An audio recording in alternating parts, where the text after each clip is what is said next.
अच्छा दोस्तों, यहाँ तक कि प्राचीन लोग भी जीवन के एक बहुत ही बुनियादी तथ्य को समझते थे।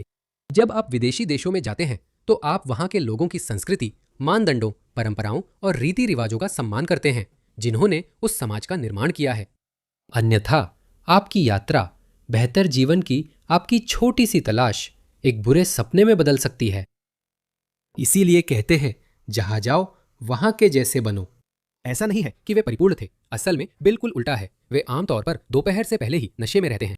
लेकिन सभ्यता के एक बहुत ही बुनियादी तथ्य की वजह से सामाजिक सद्भाव, सामाजिक एकता तभी काम करती है जब नए लोग स्थानीय जीवन शैली को अपनाते हैं, न कि इसके उलट।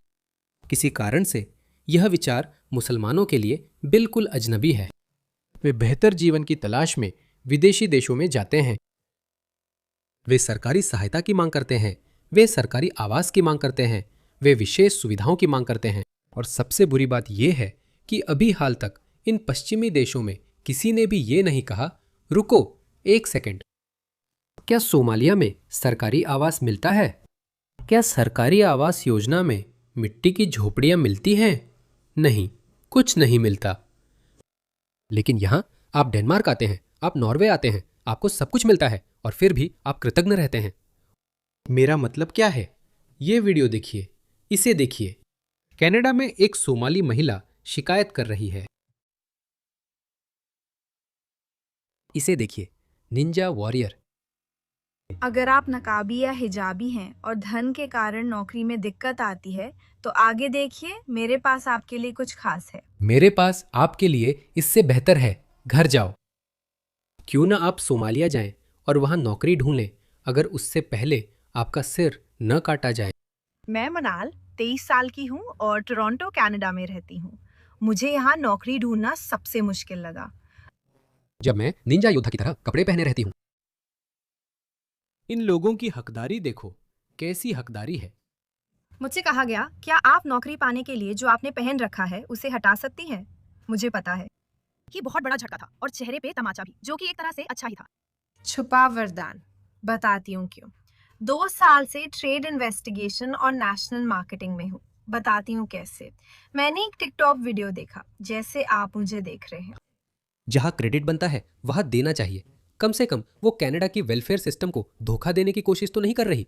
वैसे हो सकता है वो ये भी कर रही हो साइड में, लेकिन कौन जानता है। वो एक प्लेटफॉर्म कंपनी के बारे में बता रही थी जो शुरू से सब सिखाती है, अनुभव जरूरी नहीं। मैंने सोचा ये तो मेरे लिए सही है, क्योंकि मुझे अनुभव नहीं है। चाहे आप स्टूडेंट हो या कामकाजी, मैं खासकर नकाबी और हिजाबी लड़कियों से बात कर रही हूँ, क्योंकि हमारी कुछ अलग परेशानियां हैं। तो मेरे साथ रहिए। अब आप उन एक्सपर्ट्स का लाभ उठाते हैं जिनके पास 10 साल से ज्यादा अनुभव है और उनके नोटिफिकेशंस अपने फोन पर पाते हैं। आप इसे सिस्टम में लगाते हैं और इसी तरह पैसे कमाते हैं। और अगर आप इसका बिजनेस हिस्सा चुनते हैं तो बहुत बढ़िया। हम आपको शुरू से लेकर हर एक चीज सिखाते हैं जो आपको जाननी चाहिए। जैसा कि मैंने कहा, आपको किसी भी तरह का अनुभव जरूरी नहीं है। अब ताकि आप ठीक ठीक जान सकें कि मैं क्या करती हूँ, क्योंकि मैं इंस्टाग्राम पर ज्यादा खुलकर बताती हूँ, क्योंकि सिफ्तान इसकी अनुमति नहीं देता। वो इंस्टाग्राम पर खुलकर बताती है, मुझे रुकना पड़ा, वो खुलकर बताती है। भाई, हमें नहीं पता इस कचरे के बैग के पीछे कौन है, उसे पारदर्शिता का मतलब भी नहीं पता। लंबे वीडियोस के लिए इंस्टाग्राम पे मुझे फॉलो करें, मैं वहीं डालूंगी। किसे फॉलो करें? हम असल में किसे फॉलो कर रहे हैं? यही कहीं। और जरूर संपर्क करें, मुझे आपकी मदद करके खुशी होगी, खासकर अगर आप उत्तरी अमेरिका, मध्य पूर्व या यूरोप में रहते हैं। मैं आपकी मदद करना चाहूंगी। वो सोमालिया में मदद नहीं करना चाहेंगी, सही है। और क्योंकि मैं भी उस स्थिति में रह चुकी हूँ, मुझे पता है कि कैसा महसूस होता है। और मैं आपकी मदद करना चाहूंगी, क्योंकि ये एक अलग तरह का जुड़ाव है। ये एक अलग तरह का जुड़ाव है और मैं आपको दूसरी तरफ मिलूंगी। ये हकदारी देख रहे हो? वो नाराज है क्योंकि एक कनाडाई नियोक्ता ने कहा, माफ कीजिए, अगर आप यहां काम करना चाहती हैं तो ये कचरे का बैग हटाना होगा। इन लोगों को क्या हो गया? ये हकदारी कब खत्म होगी? खैर, बात इतनी नहीं है। नॉर्वे में इस सोमाली महिला को देखिए। वैसे आंखें तो अच्छी हैं। पश्चिमी देशों में, कम से कम नॉर्वे में, आप किराने का सामान खरीदने में बहुत पैसे खर्च कर सकते हैं। दुकान से सैकड़ों बैग लेकर बाहर निकल सकते हैं और कोई भी आपसे ये नहीं पूछेगा कि क्या आपको मदद चाहिए। तुम खुशकिस्मत हो कि तुमने जैसे कपड़े पहने हैं उसके लिए कोई तुम्हें तंग या परेशान नहीं कर रहा। सोमालीलैंड में चाहे आप बड़ा खरीदे या छोटा, आपको यकीन होना चाहिए कि कोई न कोई आपका बैग आपसे छीनकर आपकी कार तक ले जाएगा बिना कुछ कहे। बकवास। पहला हिस्सा सही था। वे आपके बैग से छीन लेंगे, वे आपके हाथ से छीन लेंगे और फिर भाग जाएंगे। सोमालिया में ऐसा ही होता। झूठ बोलने वाली औरत। आप उनसे पूछ रही हैं। यही सेवा है, इसे ही इंसानियत कहते हैं। पश्चिमी लोगों को बहुत कुछ सीखना है, खासकर जब बात एक दूसरे की मदद करने, एक दूसरे की परवाह करने और एक दूसरे के लिए हमेशा मौजूद रहने की आती है। इन लोगों को क्या हो गया है? इन लोगों को क्या हो गया है? ट्रंप ने भी कहा था कि इनके पास देश कुछ भी नहीं है। ये इधर उधर भागते, एक दूसरे पर गोली चलाते और मारते हैं। और ये हमेशा पश्चिमी देशों को बताते रहते हैं कि वे कितने बुरे हैं। जरा सुनिए। वो मुश्किल से देश कहलाता है। उनके पास कुछ नहीं, बस इधर उधर भागते और एक दूसरे को मारते रहते हैं। वहाँ कोई व्यवस्था नहीं है। जब मैं इल्हान उमर जैसी किसी को देखता हूँ, जिन्हें मैं निजी तौर पर नहीं जानता लेकिन कई सालों से देख रहा हूँ, मैंने उन्हें हमारे संविधान के बारे में शिकायत करते हुए देखा है कि उनके साथ बुरा व्यवहार हो रहा है। हमारा संविधान, संयुक्त राज्य अमेरिका। देखिए, वो जहां भी जाते हैं शिकायत करते हैं। दोस्तों, मैंने ये पहले भी कहा है, मुझे समझ नहीं आता कि लोग तीसरी दुनिया के घटिया विफल समाजों से आकर भी उनके गुणगान कैसे कर सकते हैं। मैं पाकिस्तान से आया हूं। हाँ, मैं पाकिस्तान से जितना दूर जा सकता था जाना चाहता था। हाँ, देखिए, मैं समझता हूं कि आप अब भी किसी तरह अपने जन्म स्थान से भावनात्मक रूप से जुड़े हुए हैं। शायद मैं थोड़ा अलग था, लेकिन मैंने अपने पूर्वाग्रह 5-10 साल में छोड़ दिए, क्योंकि मुझे लगा यही है। इसे देखो, कितना सुंदर देश है जिसका हिस्सा बनने का मुझे सौभाग्य मिला। मुझे उस देश के प्रति पूरी निष्ठा रखनी चाहिए जिसने मुझे अपनाया, जबकि उसे मेरे लिए कुछ करने की कोई बाध्यता नहीं थी। मैं तो दुनिया के दूसरी ओर पैदा हुआ था, लेकिन अब जब मुझे इस शानदार समाज का हिस्सा बनने का मौका मिला है, इन लोगों की तरह। इल्हान उमर, भाई, तुम सोमालीलैंड से आए हो। वो असल में अभिजात वर्ग से आई थी, इसी वजह से वो बच पाई। ज़्यादातर आम सोमाली तो बच भी नहीं पाते। उन्हें बसें कुचल देती हैं या कुछ ऐसा ही हो जाता है। राष्ट्रपति ट्रंप ने कहा, आप जानते हैं, किसी अजनबी के द्वारा यूं ही गोली मार दी जाती है। यही होता है। तो आप वो घटिया जिंदगी पीछे छोड़ देते हैं। आपको विकसित समाज का हिस्सा बनने का मौका मिलता है, फिर भी आप उसी को कोसते हो। ये कैसे चलता है? मुझे बस समझ नहीं आता कि ये कैसे चलता है। अगर कोई नॉर्वेजियन अमेरिका जाए और वहां कहे, ओह तुम नॉर्वे, हमारे पास ये है, तो मैं कहूंगा ठीक है, ठीक है। फिर भी उन्हें ऐसा नहीं कहना चाहिए, क्योंकि अगर वहां सब कुछ इतना अच्छा है तो वापस नॉर्वे चले जाओ। अमेरिका में क्या कर रहे हो? लेकिन, और यही वजह है कि ज्यादातर पश्चिमी प्रवासी जो एक पश्चिमी देश से दूसरे पश्चिमी देश में जाते हैं, वे वास्तव में घुल मिल जाते हैं, वे आत्मसात हो जाते हैं। यही वजह है। इसे देखो। यही राष्ट्रपति ट्रंप ने दिखाया था। अगर आप इन देशों से अमेरिका में प्रवासी हैं, कनाडा और मेक्सिको, स्कैंडिनेविया, ओशिनिया जिसमें ऑस्ट्रेलिया और न्यूजीलैंड शामिल हैं, जापान, यूके, तो आप अमेरिका के लिए कुल मिलाकर सकारात्मक योगदान करते हैं। लेकिन अगर आप यहां से हैं, देखिए, सोमालिया, आप अपने जीवन काल में $1.1 मिलियन का खर्च आता है और फिर भी ये लोग शिकायत करते हैं। कमाल है। आइए इस दयनीय औरत को सुनते हैं। खैर, एक दूसरे की परवाह करना, एक दूसरे के लिए मौजूद रहना। हाँ, अगर आप लोग एक दूसरे का ख्याल रखते तो धरती पर सोमालिया नाम का स्वर्ग बना लेते। असल में वे सोमालैंड कहती है, जो मैंने सुना है थोड़ा बेहतर है। चलिए अब सोमालिया की बात छोड़ते हैं। हाँ, सोमाली लोग अक्सर शिकायत और रोना पसंद करते हैं। चलिए इस आदमी को देखें। ये मुस्लिम आदमी वेनिस गया था और जरा इसे सुनिए, वो इसकी शिकायत कर रहा है। आप इटली के वेनिस आ रहे हैं और आप साफ तौर पर मुस्लिम हैं, आपकी दाढ़ी है, आप हिजाब पहनते हैं, जो भी हो, बस इस एक जगह से सावधान रहें। ये रियोटो ब्रिज है। मैं वेनिस जा चुका हूँ। बहुत खूबसूरत जगह है। मैंने वहाँ 3 दिन बिताए। वहाँ रुका था। मुझे बहुत सुंदर लगा। वे नहरें, वे छोटी छोटी गलियाँ कमाल की थी। मुझे कभी नस्ल भेद नहीं झेलना पड़ा। लेकिन जैसा आपने कहा, अगर आप निंजा जैसे कपड़े पहने और गुफावासी जैसी दाढ़ी रखे तो लोग ज़रूर देखेंगे और सोचेंगे, ये क्या है भाई, तुम हमारी जगह पर अजीब लग रहे हो। माफ़ कीजिए। ये इलाका है जिससे आपको सावधान रहना चाहिए। सच में? मैं आपको बताता हूँ क्या हुआ। तो हम किसी को ढूंढ रहे थे जो कैसा रहेगा अगर आप वहाँ जा ही नहीं? मक्का जाओ, मदीना जाओ, बस वहाँ जाओ, काबुल जाओ, वही तुम्हारी जगह है। डिनर का समय है और हम भूखे हैं। हम सड़क के रेस्टोरेंट्स के मेन्यू देख रहे हैं। पहले रेस्टोरेंट में हम बाहर बैठना चाहते हैं क्योंकि माहौल अच्छा है और वहाँ 10 टेबल खाली हैं। और मैंने एक आदमी से पूछा, ओ क्या हम वहाँ बैठ सकते हैं हीटर के नीचे नदी के पास? और वो कहता है, नहीं माफ कीजिए, ये सिर्फ रिजर्वेशन के लिए है। फिर मैंने कहा, ठीक है, तो क्या हम उस टेबल पर बैठ सकते हैं? वो कहता है नहीं। तो वो कहता है, आप यहाँ बैठ सकते हैं, और वो हमें पूरे पीछे की तरफ ले जाता है ना? वो मुख्य इलाके से थोड़ा अलग था, मैंने सोचा, लेकिन खैर उसने हमें वहां ले जाकर बिना हीटर वाली टेबल पर बैठाया। ध्यान रहे। तापमान लगभग 7 डिग्री था, बहुत ठंड थी। मैंने उसे देखा और कहा, ठीक है भाई, मैं जा रहा हूँ। और भाई, तू किस्मत वाला है जो नहीं पकड़ा गया। तेरी शक्ल देखकर तो मैं पकड़ लेता। हम चलते हुए एक ऐसा रेस्टोरेंट जो हमें पसंद आया पहुंचे। मेन्यू अच्छा था तो वहीं बैठ गए। वेटर के कागजी मेन्यू के लिए 5 मिनट इंतजार करना पड़ा, जो काफी लंबा लगा। तो वेटरों में से एक आता है, वो पूरी तरह से इटालियन दिखता है, आप देख सकते हो कि वो यहीं का है। वो मेन्यू उसको टेबल पर फेंक देता है और मैं सोचता हूँ ठीक है। फिर मैं देखता हूँ कि वो दूसरे टेबल पर जाता है और देखता हूँ वो उन्हें मेन्यू कैसे देता है। ये लोग हमारे जैसे नहीं हैं, इन्हें कार्ड नहीं दिखाना पड़ता है ना। वो मेन्यूज शांति से टेबल पर रख देता है। मैं सोचता हूँ ये अजीब है और देखता हूँ कि वो कैसे करता है, दूसरे लोगों को सर्व कर रहा है। और मैं सोच रहा हूँ, भाई तुम मुझे वही व्यवहार क्यों नहीं दे रहे हो जो इन लोगों को दे रहे हो। अब मैंने पूछा, देखो ईमानदारी से कहूँ तो मुझे नहीं लगता कि किसी को भी किसी के साथ बदतमीजी करनी चाहिए। अगर कोई सिर्फ यूं ही या किसी वजह से किसी के साथ जानबूझकर बदतमीजी कर रहा है तो मैं उसका समर्थन नहीं करता। मैं उसका समर्थन नहीं करता। लेकिन दोस्तों, तुमने घुलने मिलने या खुद को यहां के समाज में ढालने की कोशिश नहीं की।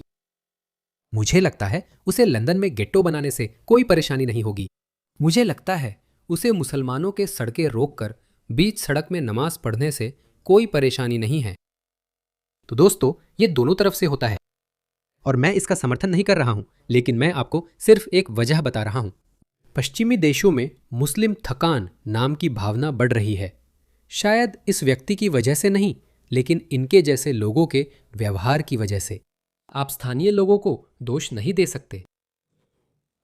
वो बिल लाया, मुझे रसीद पढ़ने नहीं दी। मैंने कहा 1 मिनट, तो रसीद पढ़ी और पूछा ये क्या है। वो मुझ पर भड़क गया। वो कहता है टेबल टैक्स। मैं सोचता हूँ मैं किसी ऐसे आदमी के पास गया जो मुझे मैनेजर या डोरमैन लगा। मैंने उससे बस इतना कहा, देखो सच कहूँ तो खाना अच्छा था, लेकिन मुझे इस रेस्टोरेंट में जो सर्विस मिली वो पसंद नहीं आई। मैंने पूछा, क्या मैं आपके मैनेजर या बॉस से बात कर सकता हूँ जो भी यहाँ है? वो अंदर देखता है और कहता है, सॉरी बॉस यहाँ नहीं है। मैंने कहा ठीक है, कोई बात नहीं, चलो रेस्टोरेंट के पास से चलते हैं। मैं तुम लोग को दिखाऊंगा कि वो कौन सा है। हाँ देखो, यही वो रेस्टोरेंट है। सही है, मैं तुम लोग को दिखाने जा रहा हूँ। इसी नाम का रेस्टोरेंट है, ये लोग हैं। तो अगर आप दिखने में मुस्लिम हैं तो उस इलाके में मत जाइए। हाँ, खुद को बुरे दिन से बचाइए भाई। ठीक है, देखिए, मैं इसे अनुभव नहीं कर सकता। मैं इस बात का समर्थन नहीं कर सकता कि कोई सिर्फ किसी के दिखने की वजह से उसके साथ बदतमीजी करे। मैं पहले जो कह रहा था वो तो मजाक में कह रहा था। उदाहरण के लिए इस आदमी को देखिए। अगर मैं इस आदमी को देखता तो आप क्या करते? इस आदमी को देखिए, इस आदमी को देखिए। और इससे पहले कि आप कुछ कहे, ये लोग अच्छे इंसान नहीं हैं। ये लोग मेलबर्न एयरपोर्ट पर ISIS की दुल्हनों में से एक का स्वागत करने पहुंचे थे जो हाल ही में ऑस्ट्रेलिया आई है। तब से सुना है कि उन महिलाओं ने मेलबर्न मजिस्ट्रेट कोर्ट में पेशी दी और उसके 11 परिवार के सदस्य जो समर्थन देने पहुंचे वे खड़े नहीं हुए। ये साफ है, उन्हें ऑस्ट्रेलियाई न्याय व्यवस्था का कोई सम्मान नहीं है। उन्हें देखो, उन आंखों में जान नहीं है। वे ऑस्ट्रेलिया और पश्चिम से नफरत करते हैं। मैं समझ नहीं पा रहा कि ये लोग पश्चिम में कैसे रहते हैं। तुम्हारी बहन भाग गई थी, तुम्हारे पास मौका है।